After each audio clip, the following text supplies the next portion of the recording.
A aula de hoje é sobre as enzimas e tem uma piadoca aí para a gente começar. O camarada aí, né? Tá dizendo como as proteínas se complementam e aí elas se dizem uma para outra. E aí, tudo é enzima? Bom, isso é basicamente porque a maioria das enzimas são proteínas, né? Isso a gente fala aqui nesse último tópico desse slide. A maioria das enzimas são proteínas. As enzimas podem não ser proteínas, as proteínas podem ser outras estruturas que não enzimas, né? A gente viu a estrutura das proteínas na semana passada. E,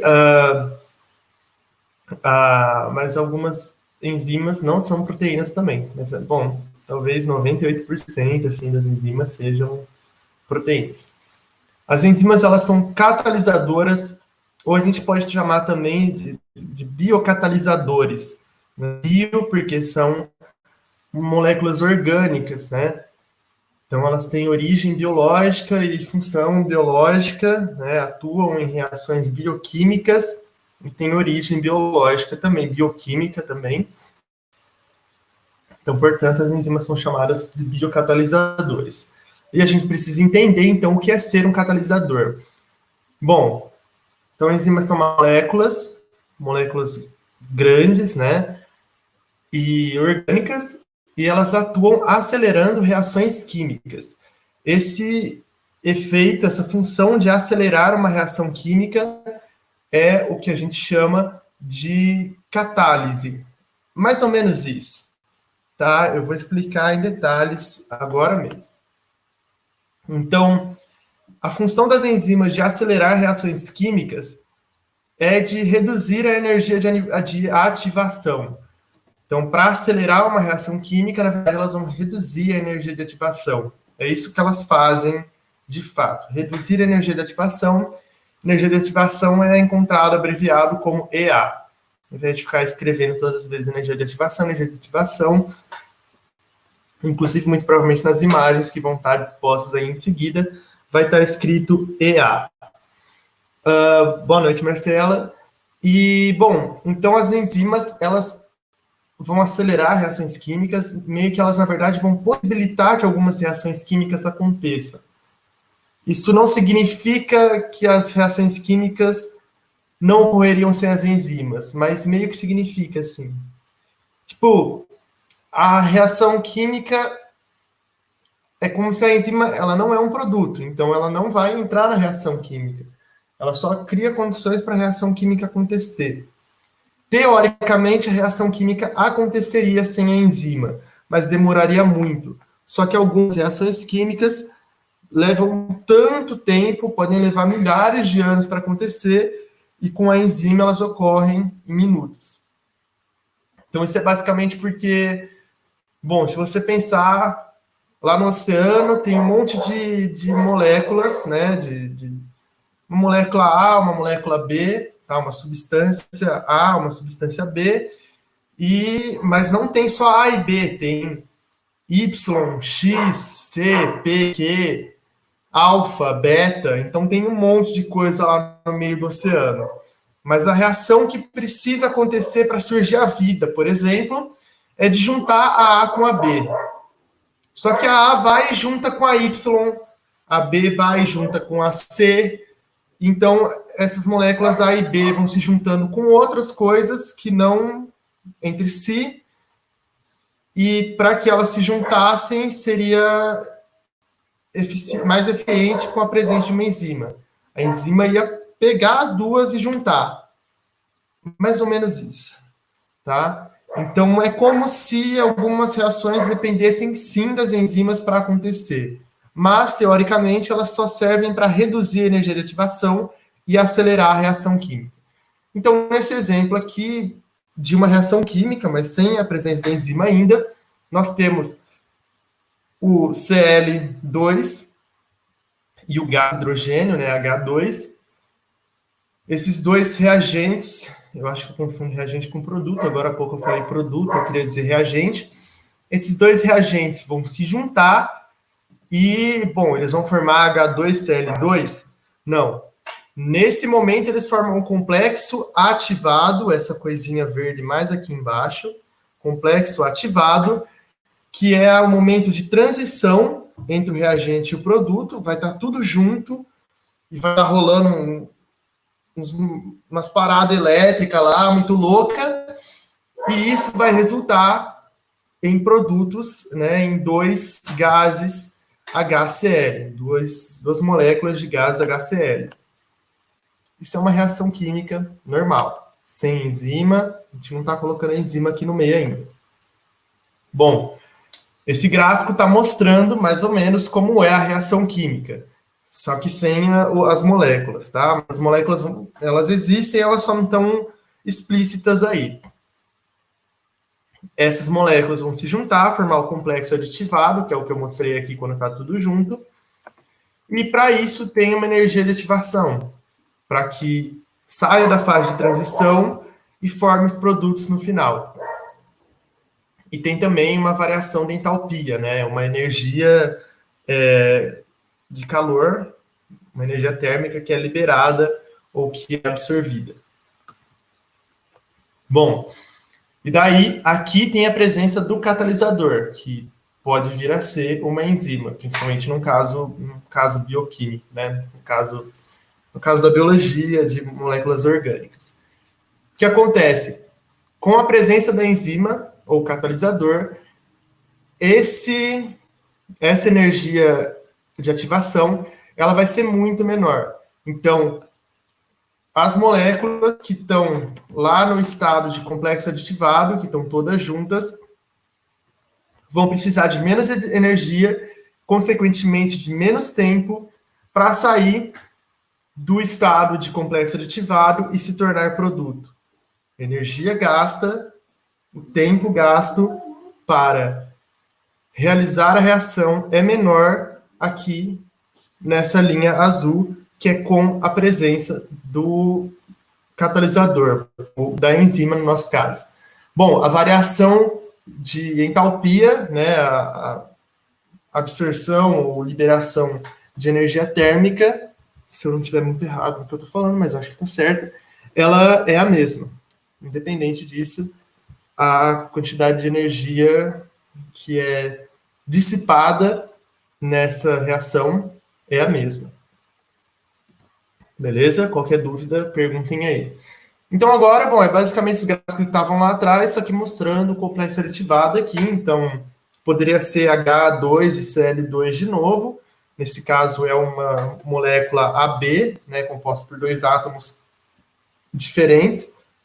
E uma molécula CD, composta por dois átomos diferentes também. Elas vão se juntar, vão estar realizando aí atividade elétrica, eletrônica aí muito louca, e vão formar substâncias AC e BD depois. Tá? Aqui não está contextualizando a enzima em nada, só está mostrando como é uma reação química. O lance é que a enzima vai reduzir a energia de ativação. Reduzindo a energia de ativação, elas aceleram as reações químicas. Belezinha? Então, bom, esse exemplo é muito bom para contextualizar. Então, se você for rolar uma bola por um caminho, se tiver que transportar uma bola por um caminho, tem um caminho que você vai passar por um morro, que você vai subir e descer de novo, e um outro que você vai pegar um morro um pouco menor, ou você vai pegar um caminho mais plano.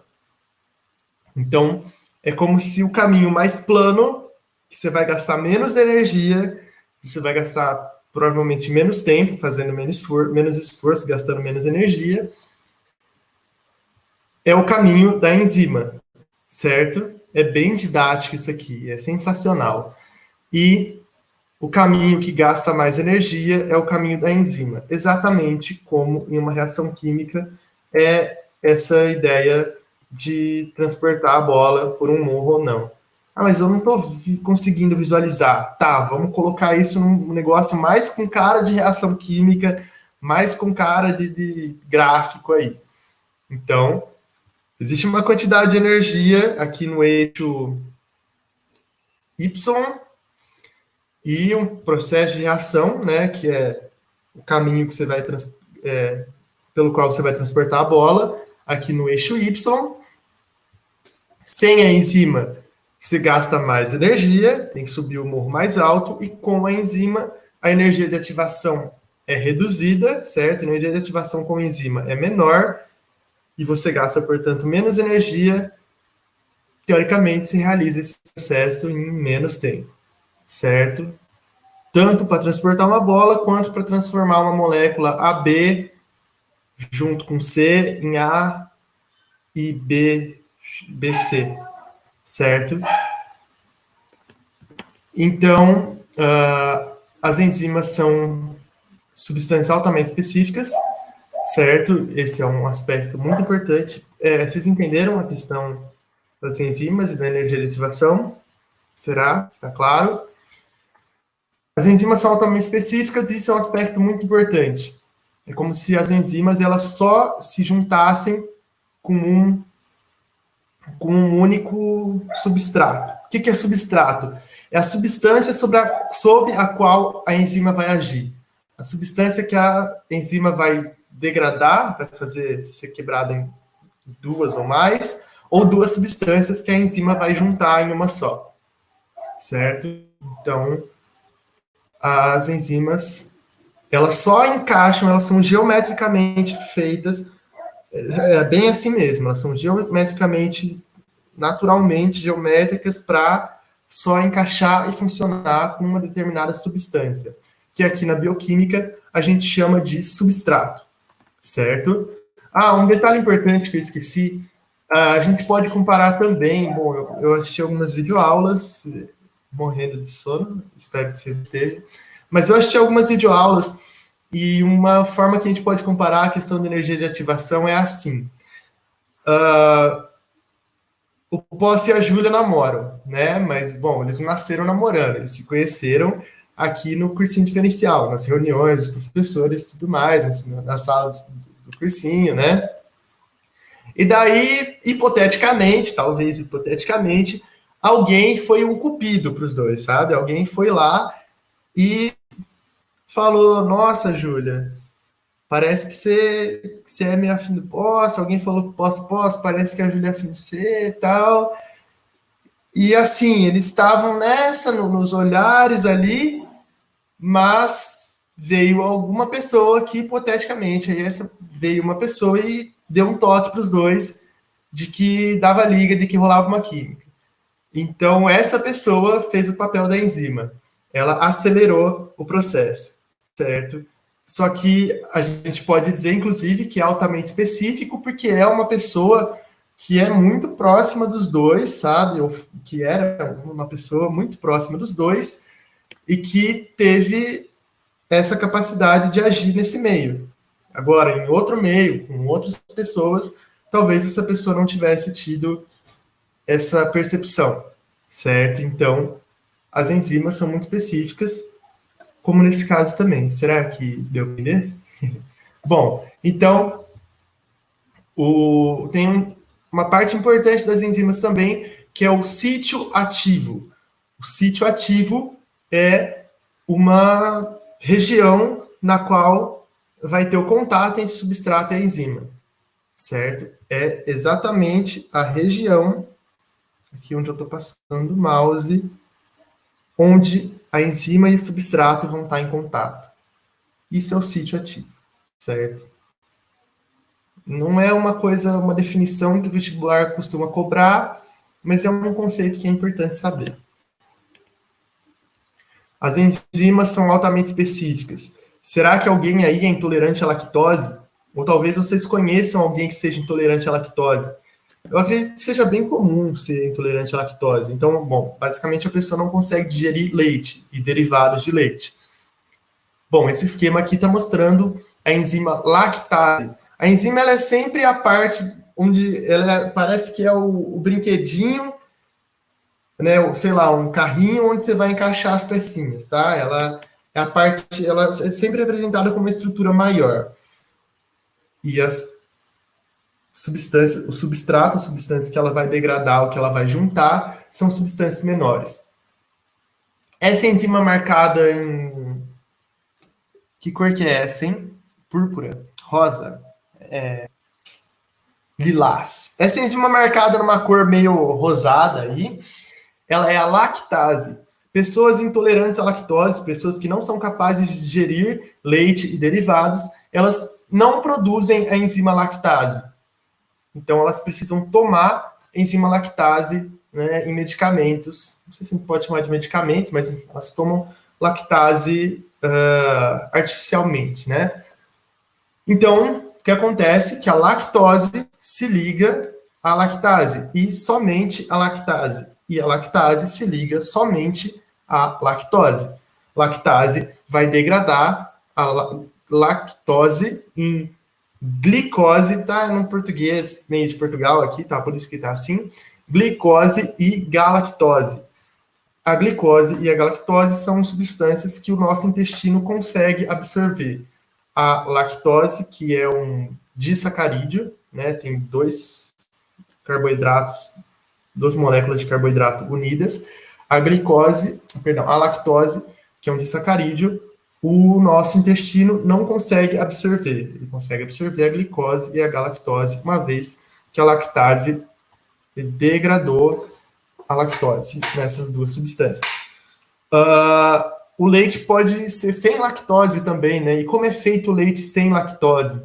Na verdade, para fornecer leite sem lactose para a população, né, que é possível comprar em alguns lugares, de algumas marcas, leite sem lactose, eles introduzem lactase no leite.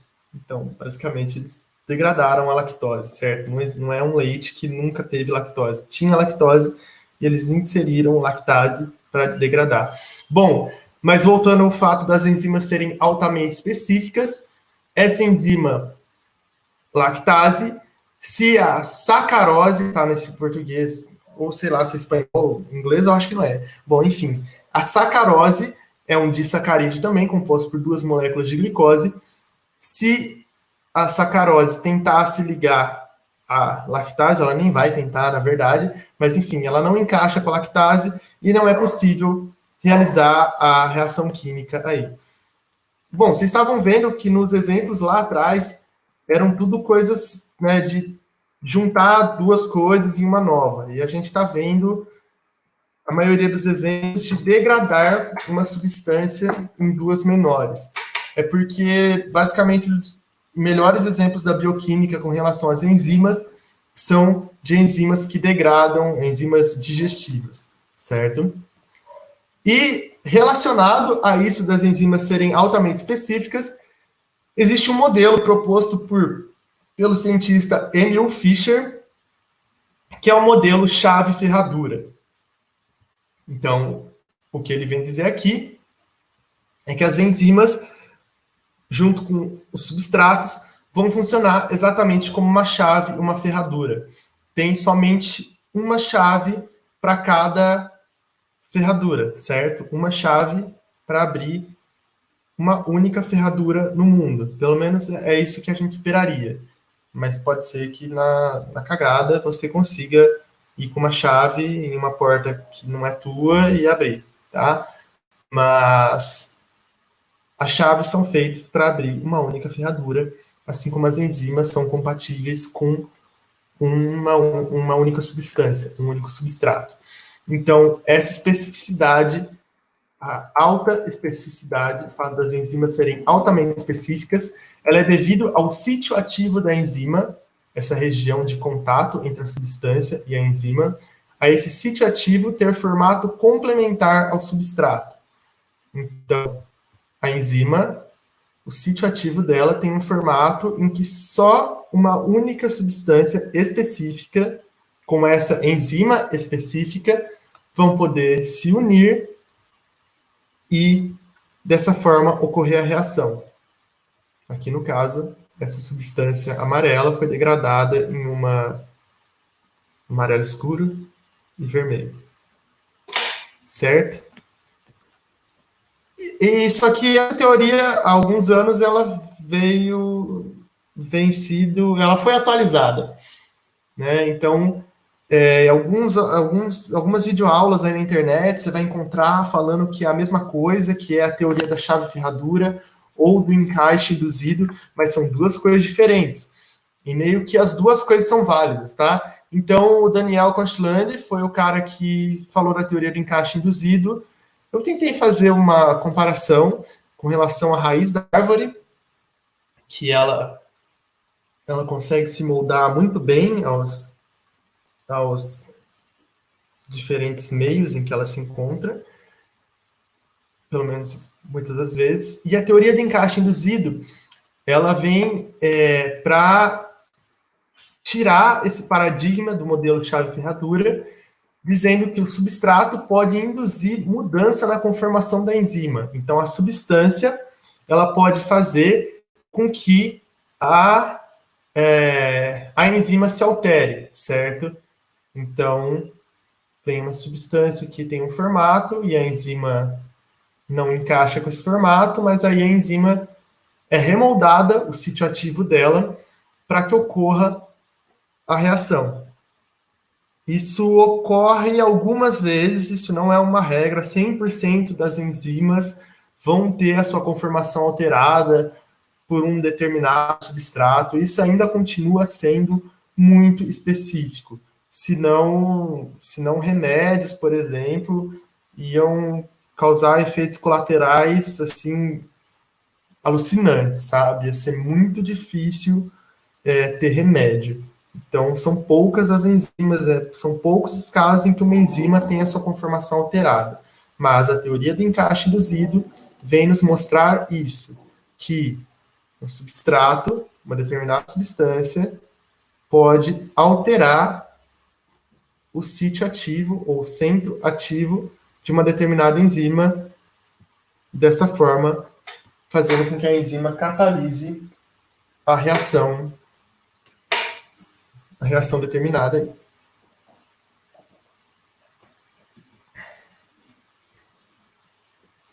Agora a gente vai falar um pouco sobre a dinâmica das enzimas. Na verdade, a gente já está caminhando para o finzinho da aula.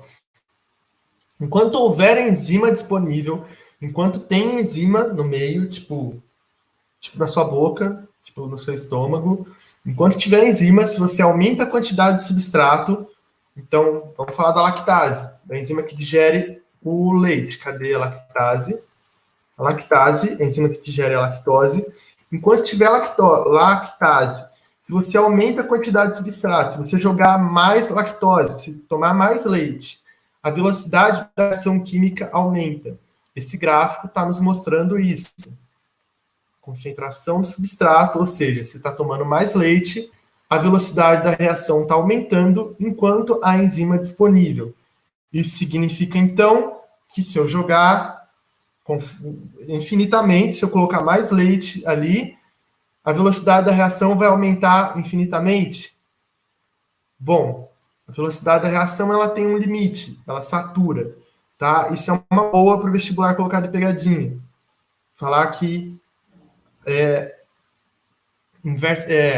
diretamente proporcional à concentração de substrato e velocidade da reação, que enquanto houver, indefinidamente, enquanto for adicionado mais substrato, a velocidade da reação aumenta. A velocidade da reação aumenta até um limite, até um momento de saturação da velocidade da reação. A velocidade da reação chega no limite, ela satura, certo? Uma comparação muito boa não tem enzima envolvida. Mas se você pegar um copo de água, pensa comigo, gente. Se você pegar um copo de água e jogar açúcar lá, ou sal, enfim, mas acho que melhor açúcar. Se você pegar um copo de água e colocar açúcar e dissolver, o açúcar vai dissolver, ele vai sumir, vai misturar com a água e você não vai conseguir diferenciar uma coisa da outra. Só que indefinidamente, você consegue colocar açúcar e dissolver indefinidamente, existe um ponto de saturação, um ponto em que o açúcar não dissolve mais na água, um limite. Então, por exemplo, vamos supor, 5 gramas por 100 ml de água. Um copinho de 100 ml vai dissolver no máximo 5 gramas de açúcar. Um exemplo, não sei, é bastante hipotético isso, tá? Então, se você jogar 50 gramas de água num copinho de 100 ml de açúcar, Se você jogar 50 gramas de açúcar num copinho de 100 ml de água, vai dar um momento ali que não vai dissolver mais, tem um limite. Assim como a enzima tem um limite da velocidade da reação que ela produz, conforme a quantidade de substrato. Então, se você for tomando leite indefinidamente, vai chegar uma hora que seu corpo não vai suportar mais aumentar a velocidade da digestão desse leite. Certo? Qualquer dúvida, coloque aí nos comentários ou manda mensagem que a gente resolve. As enzimas, então, a ação enzimática delas é influenciada por dois fatores, temperatura e pH. Temperatura e pH. Muito importante, gente. Muito importante isso aqui. Sério, é muito importante. E vamos pensar por quê.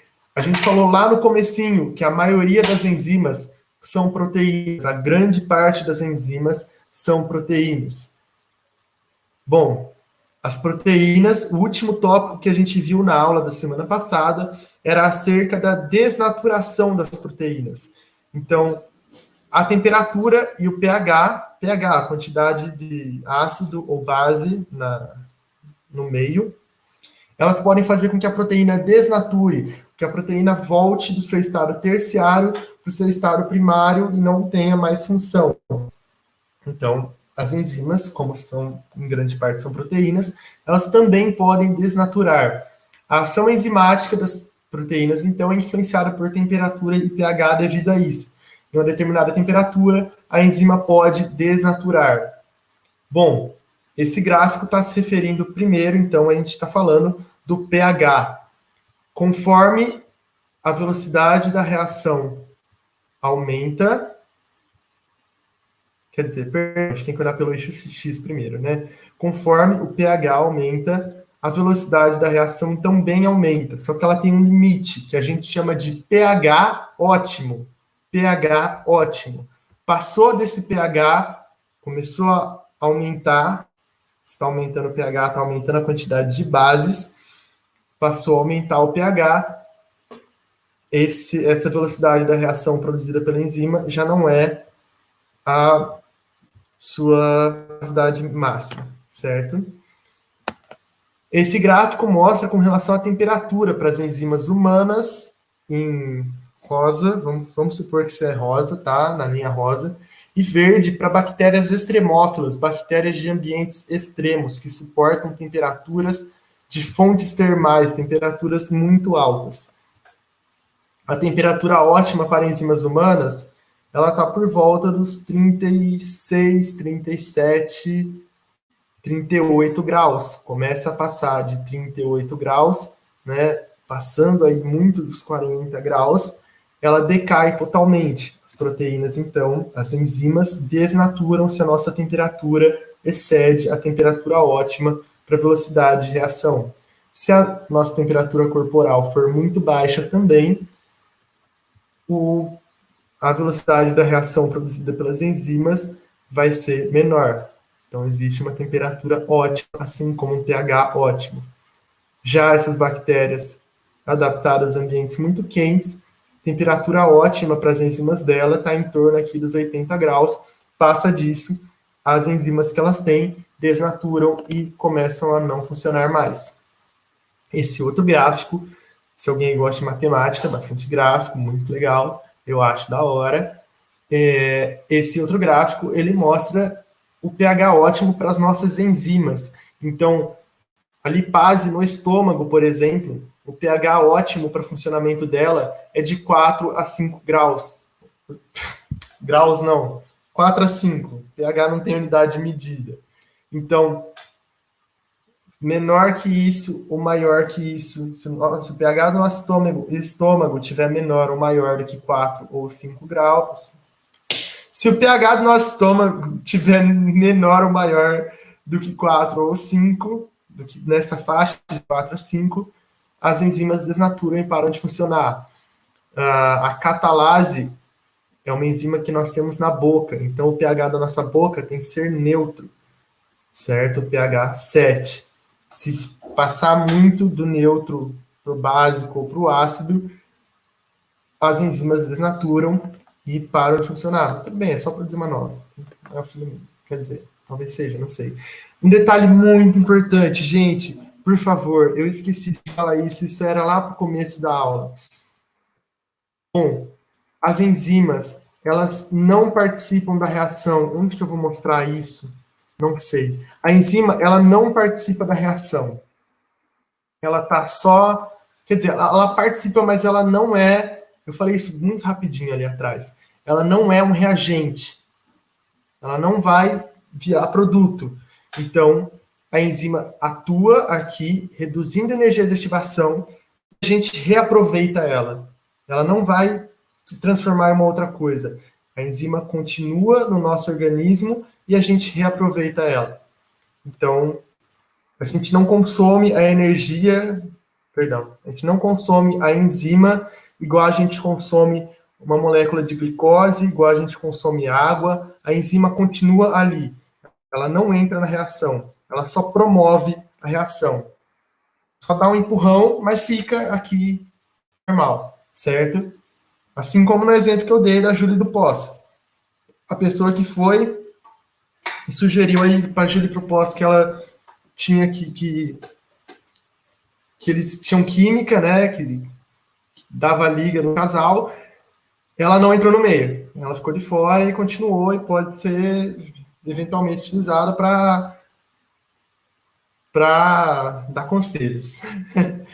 Bom, as enzimas, então, elas têm, né, essa escala de pH e temperatura que tem, né, pontos ótimos, e os alimentos, eles são digeridos, não, perdão, eles têm determinadas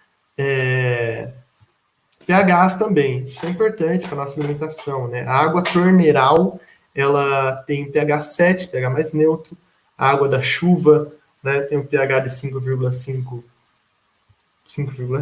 não tem graus aqui no meio. Aqui no 0,1 é o ácido clorídrico, bom, não é bem um alimento, né, é coisa que a gente não deveria ingerir. Limão tem pH 2, ele é bastante ácido. Tomate tem pH 4,5, está na faixa do ácido. Então, todas essas coisas vão estar aí no meio da nossa alimentação. Se alguém assistiu a aula do nosso professor de Biologia Celular e Genética no ano passado, eu aproveitei algumas coisinhas da aula aqui na minha, mas eu acho que a minha está bem original, não tem nenhum problema com isso. Os cofatores e coenzimas são elementos que são necessários para o funcionamento das enzimas. Sem eles, as enzimas não funcionam. Ou vão funcionar mal, mas em geral elas não vão funcionar. Cofatores são compostos inorgânicos, é como a gente chama compostos inorgânicos, que são, bom, basicamente sais minerais, aqueles elementos da primeira e da segunda coluna da tabela periódica, acho que são famílias, né? Primeira e segunda família. E outros também, né? Então é o K é potássio, né? Magnésio, manganês, essas coisas aí, ó. Fósforo, ferro. Eles atuam muito na fotossíntese, por exemplo. Tem um monte de cofatores, né, de compostos inorgânicos, sais minerais, envolvidos nas enzimas, no funcionamento da fotossíntese. Compostos orgânicos também podem ser atuantes aí para o funcionamento das enzimas. Esses são as vitaminas, em geral, que são chamados de coenzimas. Então, se for um composto orgânico, em geral, vitaminas, a gente chama de coenzima. Tá? E aí, uma série de vitaminas. Né? Aqui está escrito K, mas não é K de potássio, é vitamina K, não é K de hidrogênio, deve ser uma vitamina H. E por aí vai. Será que vocês têm alguma dúvida? Qualquer coisa, deixem aí nos comentários. Quem está por aí, fala para mim que está por aí, para saber. Por fim, as enzimas elas podem ter sua ação inibida. Então, existem alguns elementos que vão impedir o funcionamento ou retardar, reduzir o funcionamento das enzimas. As enzimas, então, elas podem ser inibidas por um inibidor competitivo. Inibidores competitivos, eles se ligam ao sítio ativo da enzima e impedem a ligação da enzima ao substrato. O que a gente viu ao longo da aula, como eu falei, são enzimas de degradação, enzimas que vão pegar uma coisa e transformar em duas, né? Então, por exemplo, aqui está pegando essas coisinhas verdes, transformando numa azul e numa alaranjada. Aqui, nesse exemplo, está mostrando uma enzima que ela iria juntar a coisinha amarela com... Isso para mim é laranja. A coisinha amarela com a laranja. Bom, o inibidor é esse elemento cinza. Nesse caso, um inibidor competitivo. Ele vai vir aqui e se juntar na enzima, se prender na enzima e impedir que o substrato, que faria uma reação, que teria uma reação ali do substrato, para criar alguma coisa nova, se ligue à enzima. Mas tem um monte de enzima, tá? Então, acontece que a enzima ela vai chegar na sua velocidade máxima, ela vai chegar ela vai produzir o efeito que ela tem que produzir, mas ela vai demorar um pouco mais, certo? Então, aqui nessa linha mais para a esquerda, que tá mais, ela chega na velocidade mais alta antes, ela não tem o inibidor, e aqui, nessa outra linha mais à direita, existe a presença do inibidor. Inibidores, muitas vezes, são medicamentos.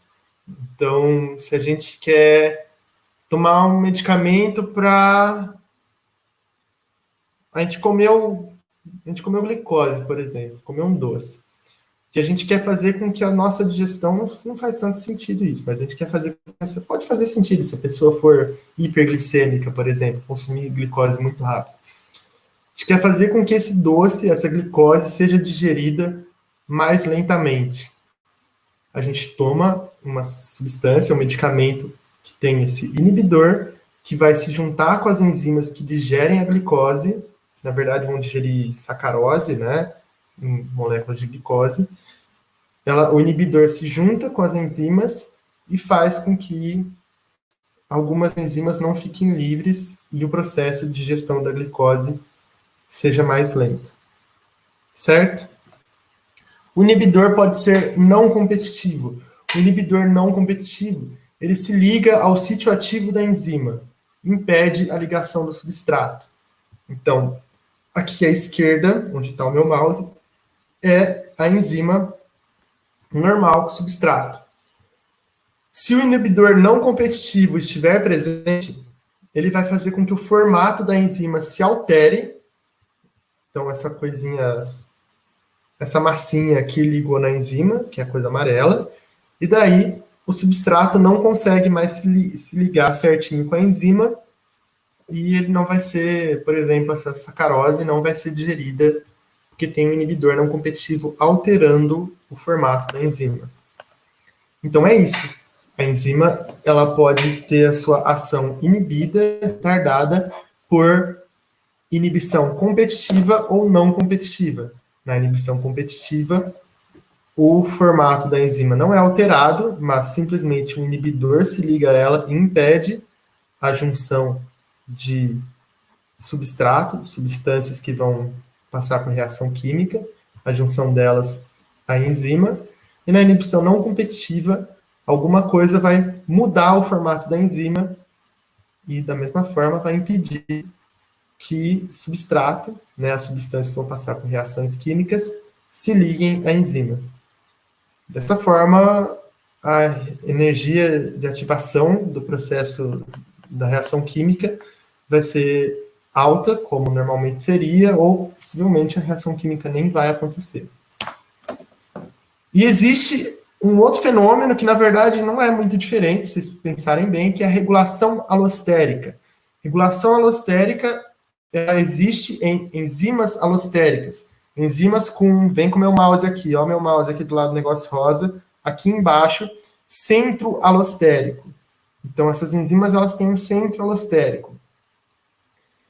Então, essas enzimas têm essa região separada daquela em que o substrato vai se ligar, uma outra região além do centro ativo, que é o centro alostérico, em que as moléculas regulatórias podem ligar-se. Repara qual que é o nome da molécula regulatória aqui, inibidor. Então, na presença do inibidor, o substrato e a enzima não vão poder se juntar. Ah, mas isso é a mesma coisa que o inibidor não competitivo. É a mesma coisa que o inibidor não competitivo. Acontece que a regulação alostérica, ela é para ser um processo de regulação, é um processo natural.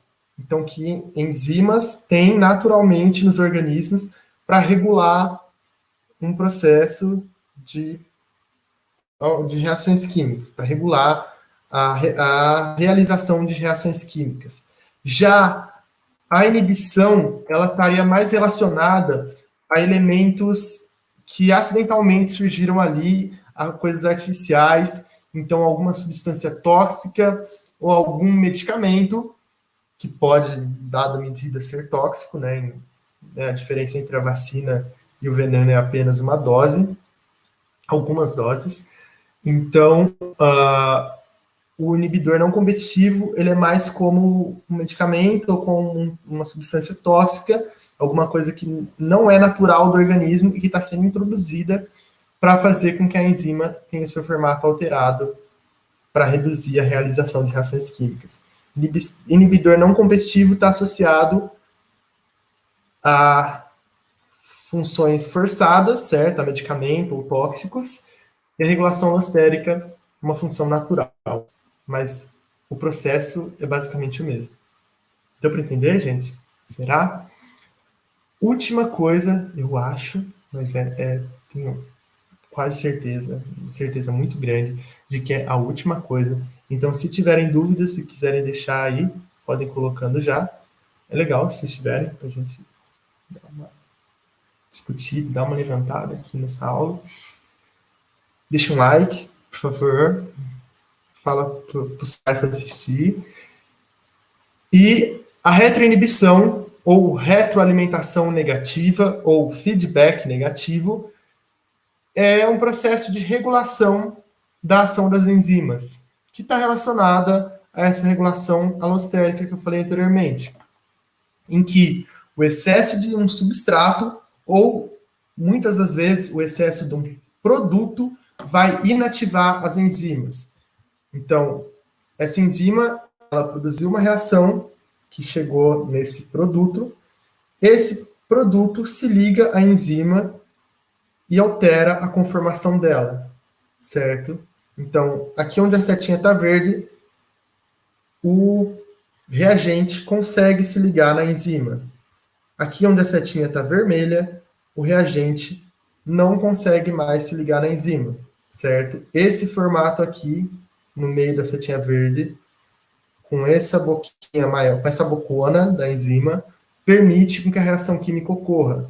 Se o produto se liga na enzima, por regulação alostérica, o formato da boca dela é alterado, ela fecha a boquinha, e daí o reagente não consegue mais se ligar na enzima para que ocorra a reação através ali do centro ativo, que é onde substrato e enzima se juntam. Esse esqueminha aqui, ele é um resumão das funções e das relações produzidas pelas enzimas, certo? Então, são proteínas, na maioria das vezes, 98% dos casos são proteínas que aceleram reações químicas, porque elas diminuem a energia de ativação da reação, certo? Fazem com que a energia gasta e, portanto, o tempo necessário para que ocorra uma reação sejam menores. Elas atendem, na grande parte dos casos, ao modelo chave-ferradura, mas não se esqueçam, tem o modelo encaixe induzido, aqui chamado de ajuste induzido, em que o formato da enzima pode ser alterado. As enzimas têm fatores que alteram a ação enzimática, como, por exemplo, a concentração de substrato. Quanto mais substrato, mais alta vai ser a velocidade da enzima, só que isso tem um limite, um ponto de saturação. Enzimas têm um pH ótimo, uma temperatura ótima. Enzimas podem sofrer desnaturação, isso de acordo com o pH e a temperatura, por isso que elas têm um pH e uma temperatura ótimos. Existem determinadas propriedades da ação enzimática, né? Agem substratos específicos. são reutilizáveis, isso é muito importante. Agem nos dois sentidos da reação, porque elas podem agir na catálise ou na catabolismo e anabolismo. Na catálise e na anabólise, não sei como é que fala isso. Mas muito importante, são reutilizáveis, não são degradadas pelas reações, não viram produto. E existe inibição enzimática competitiva ou não competitiva. E foi basicamente isso que eu falei nos últimos 45 minutos. Alguém tem alguma pergunta? Se tiver, deixe aí nos comentários. Vou mandar logo menos uma lista de exercícios, provavelmente a qual eu vou aproveitar do material que tem do ano passado do professor de Biologia Celular e Genética, porque as minhas aulas estão voltando também, então não vou estar com tanto tempo. E é isso, acho que ninguém tem nenhuma pergunta. Então, vamos encerrando esse momento mágico por aqui. Muito obrigado. Falou. Abraço. Ah, tem que apertar aqui, ó.